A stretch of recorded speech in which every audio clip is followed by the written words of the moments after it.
Hello, Ify. Welcome to Soul Talk with Wura. I'm so excited to have you on the show. Thank you for joining us. Thank you for having me.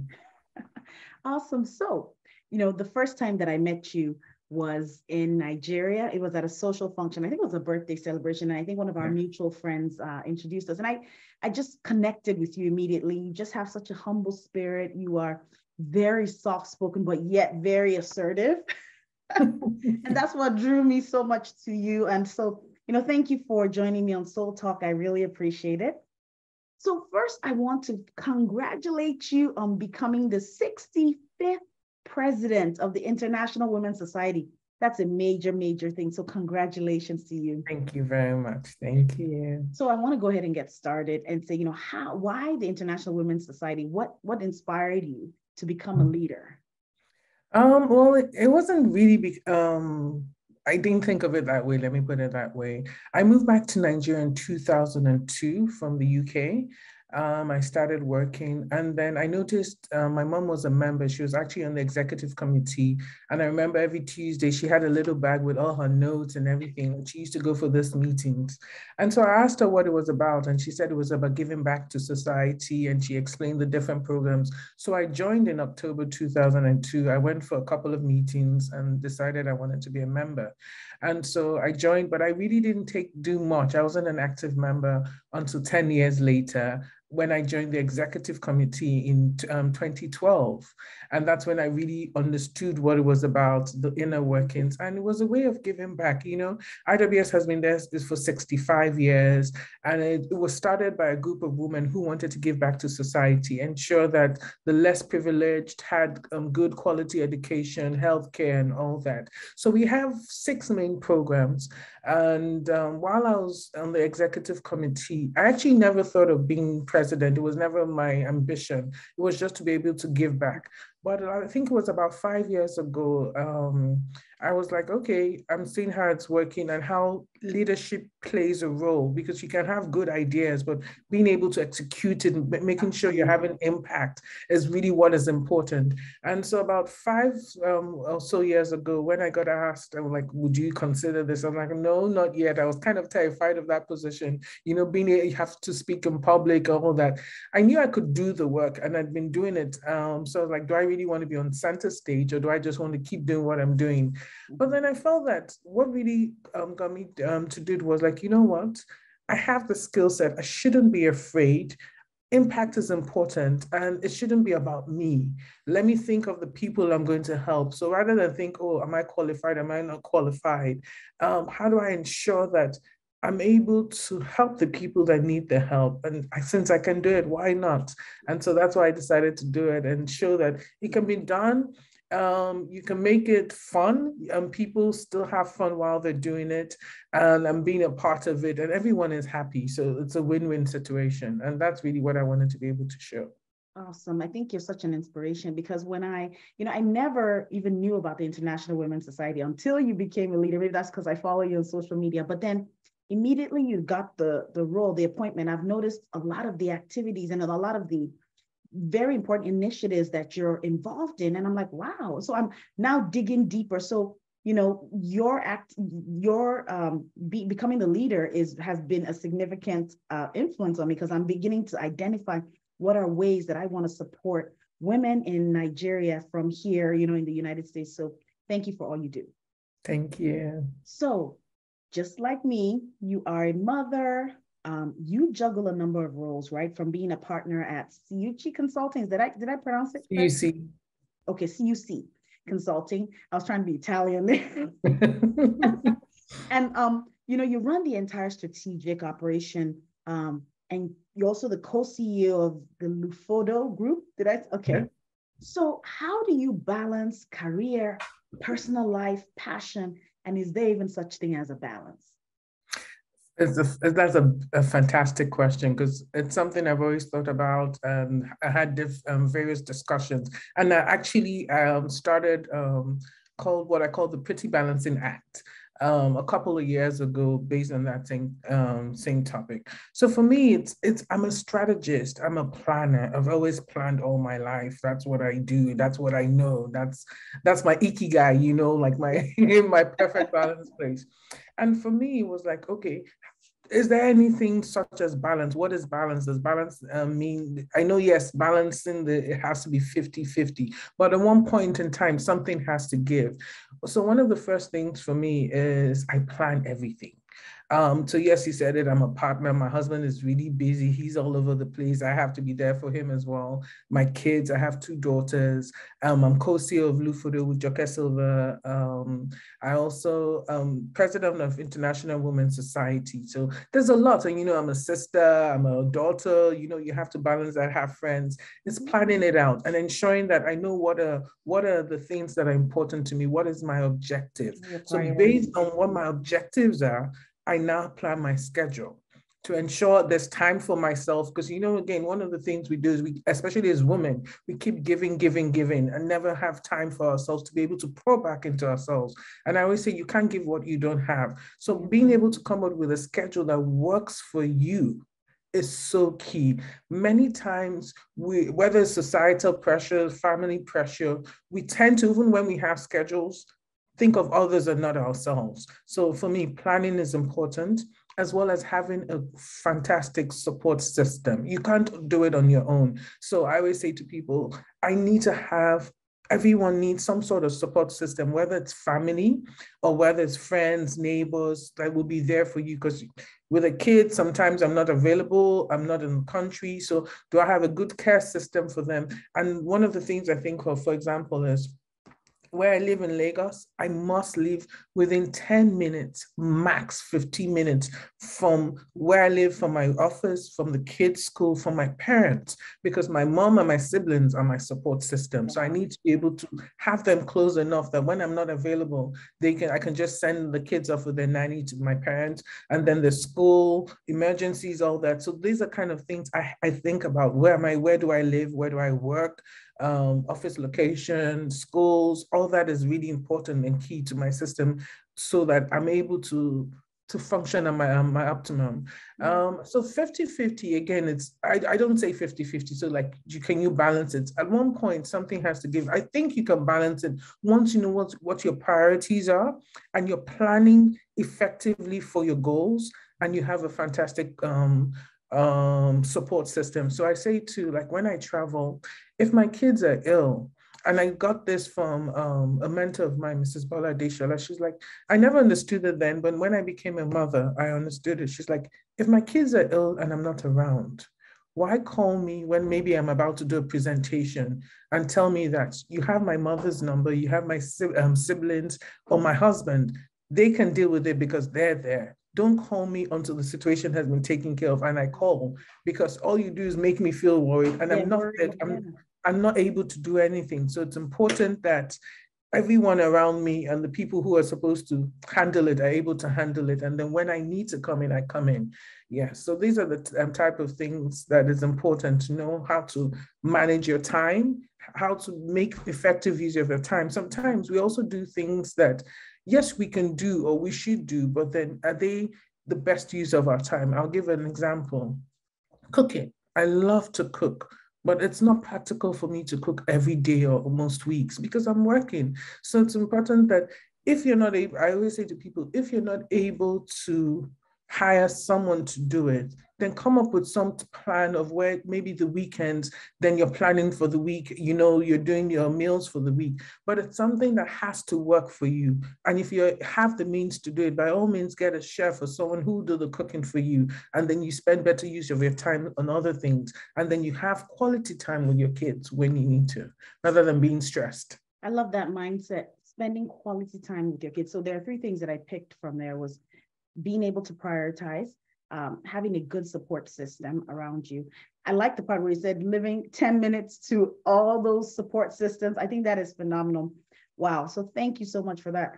So now kind of shifting gears a little bit, trying to get into some of the cores of the IWS organization. You all focus a lot on women, right? So I know that in Nigeria, right, where there are a lot of challenges that are female entrepreneurs are facing. And one thing I realized from a very young age when I was living in Nigeria is women are super strong, especially when we would go to the marketplace. And I would see these women, they have such high financial acumen. And some of them even never went to school, or anything like that.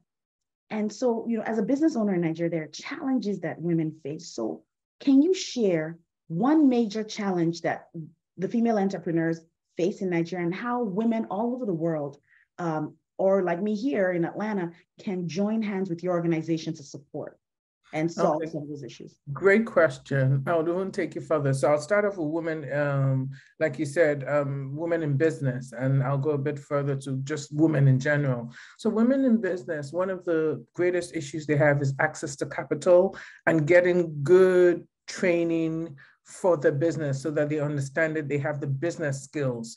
So access to capital is a big one. How do they grow their business to the next level? How do they ensure they have the right processes, the right systems in place, even the right mentors, role models to say, okay, don't go for this type of loan, instead look for XYZ. So it's being able to have the right sort of business mentors and access to finance and to capital is really what a lot of women in business require. Is one of the things I say is a lot of people are passionate about the businesses, but not everyone is a business person.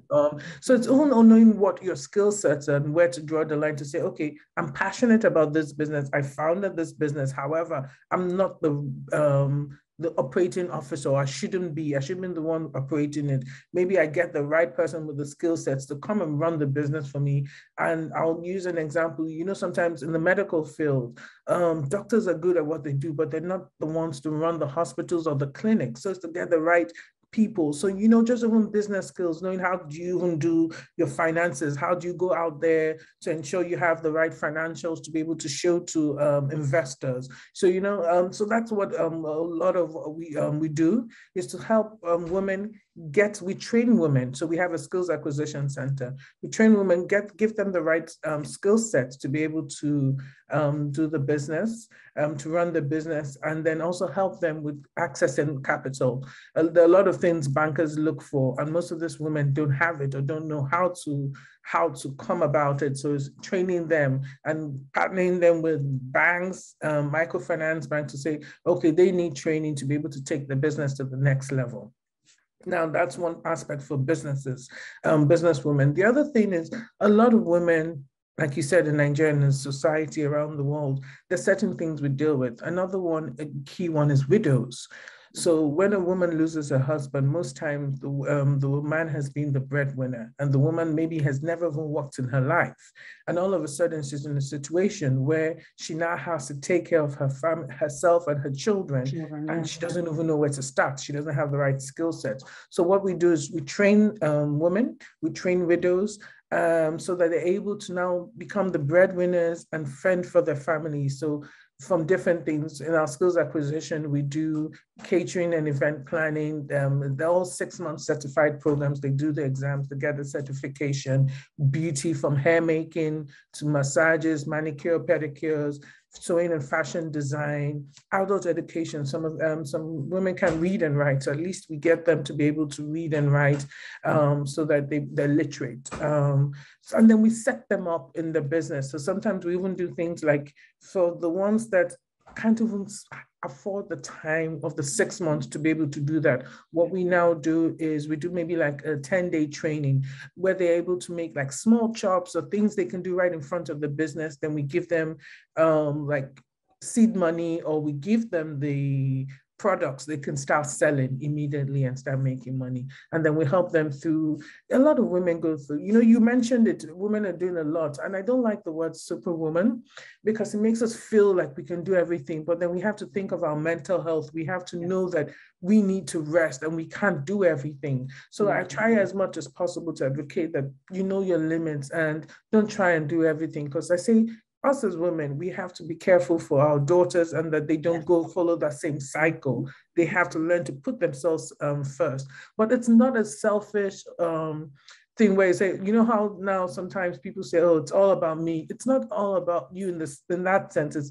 But you are important. It's important you take care of yourself so that you're here longer in the world to be able to have more impact. So that these are some of the things we do.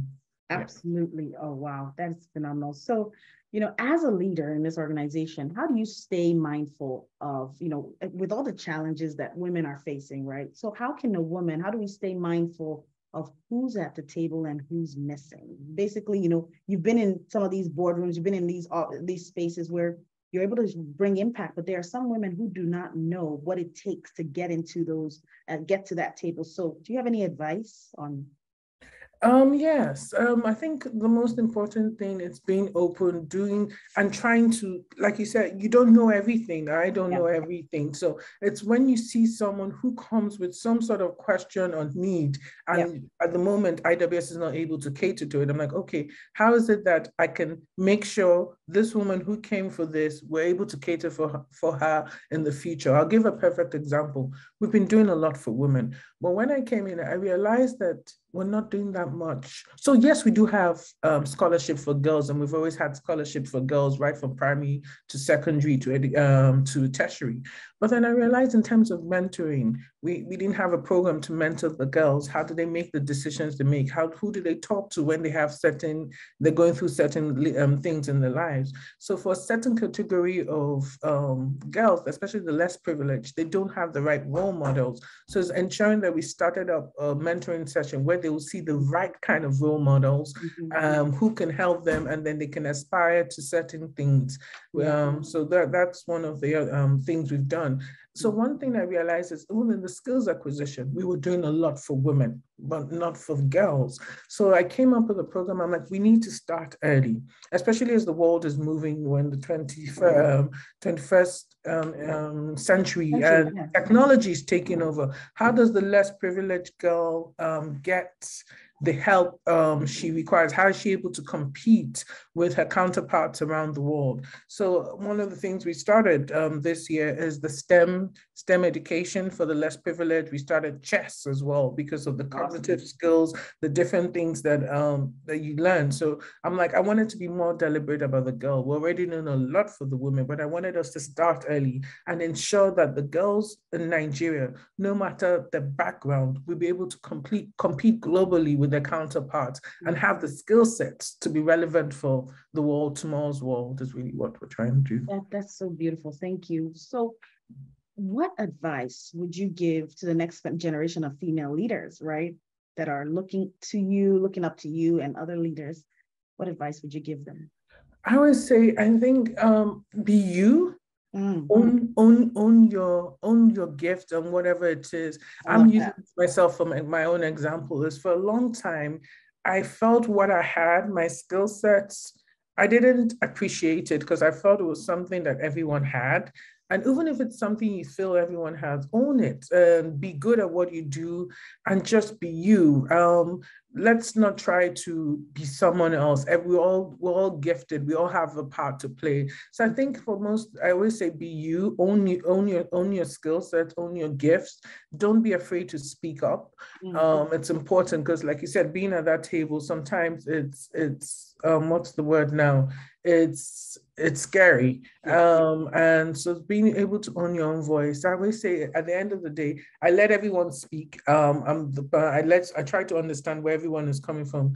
And then I see that because of my strategy mindset, by the time everyone's done, I still have something to add and say, okay, guys, let's look at it. This can happen. So how are we going to ensure that we mitigate this risk? So it's just being able to bring what you bring to the table and being fine with it, being comfortable in your own skin and with your gift. I think for people, it's just to go back to what are your skill set, what is it you're good at, and it's important you're able to bring your best self to the table, not being afraid or not trying to compete with other people. Everybody has a part to play. I always use the example of even if it's I say even for Nigeria, for example, you have the security man. It's important that he too is very important. Yeah. He can make or break a deal. For example, if a customer comes in and he doesn't treat them right. So everyone, no matter how small they feel the role is important in this bigger scheme of things. So it's important that everyone does their own part. That's really it. Wow, I love that. Everyone should do their part. Wow, that is awesome. Just like the toe is important to the part of the body, everything is important. I love that. Yeah. So, I think I asked this previously, how women in diaspora can support IWS, but do you guys have mediums of ways in which we can support? Yeah, so I always say that the different ways you can donate and help out. You can donate your cash, you can donate your time, you can donate your experience, resources. So IWS is really open. So we have different committees. So I'll just give a short spill of what IWS does, and people can say where they want to join in. So we have 6 main projects. We have our Skills Acquisition Center, which I mentioned. So for example, for those abroad who have skills in certain areas, who want to be able to donate their time, nowadays with technology, you can do STEM classes, you can do all sorts of classes online. We'll definitely appreciate those who are able to do that. So we have our Skills Acquisition Center. We have a home. We have social services, and under social services, we have a home for abandoned children in Ijebu-Ode, and we have 5 children in the home that we're trying to get adopted. So that's another way people can help. We have a scholarship fund where we raise money to send less privileged girls to school, all the way from primary school, secondary to university. We also have our Widows Trust Fund, which I mentioned, where we help empower widows to be able to fend for their families. We train them, we give them what they need, whether it's a distributorship. So we go to big companies and get them distributorships, or for those that need to, like maybe they're working with ice blocks, we get freezers, all sorts. So donations, you can if you can even help us out in getting the distributorship or getting companies they can partner with. I also forgot to mention for the Skills Acquisition Center, especially for those who do catering, they're always looking for jobs and event planning. So whether it's a catering company, you want to come and recruit some of our girls for the IT, because they have to go work in hotels, restaurants. If we can get partnership with any of them, we'll be delighted to do that. We have a day nursery, which was founded in 1959. It was started for the children of the market women, so that they have a solid foundation in their education. That's still running and is still in Yaba. So again, whether it's donating equipment, toys, iPads to the children there, so they're able to learn. Or giving time to come read to the children. So, let them see different things. They can be not just doctors, lawyers, engineers, different things out there now. So yes, so that's what another project we have. We also have what we call the Loot Trolley Library, where we've been in partnership with Loot since the 60s. And every Wednesday before COVID, we used to go read to the patients, give them Bibles, Qurans, magazines, books, and just spend time with them. So we also have that project as well. So these are the different things IWS does. As I mentioned, we also have the chess and STEM program, which we just started. And at the moment, we're trying to, through the program, empower 200 girls from less privileged backgrounds in Lekki and Yaba area to ensure that they have the right skill sets and able to compete with their counterparts globally. So this is what IWS is doing. They're doing such great things. And, these are organizations, I wasn't even aware of, its existence when I lived in Nigeria. So is there a website we can go to, like if you're interested in signing up? It's www.iwsnigeria.org. Yes, and also we're on social media. We're on Facebook, we're on Instagram, IWS Nigeria. So you can get more information. And when you leave your details, then we can send you a link for prospective members, people who are interested in joining. And then, yes, once you get put in your details, then you get we'll update you and send you out emails and all information of how you can be of help.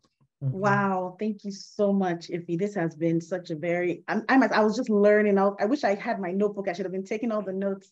Thank you so much. You've been such a wealth of knowledge, and I sincerely appreciate you for joining me today on Soul Talk with Wara. So guys, there you have it.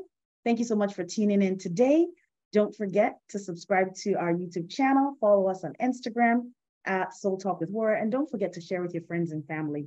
Again, don't forget to go and sign up. If you are interested in participating or being a blessing to the women in Nigeria or all around the world, please definitely go to their website. Again, my name is Wara Grant, and don't forget to tune in for the next episode of Soul Talk with Wara. Have a blessed day.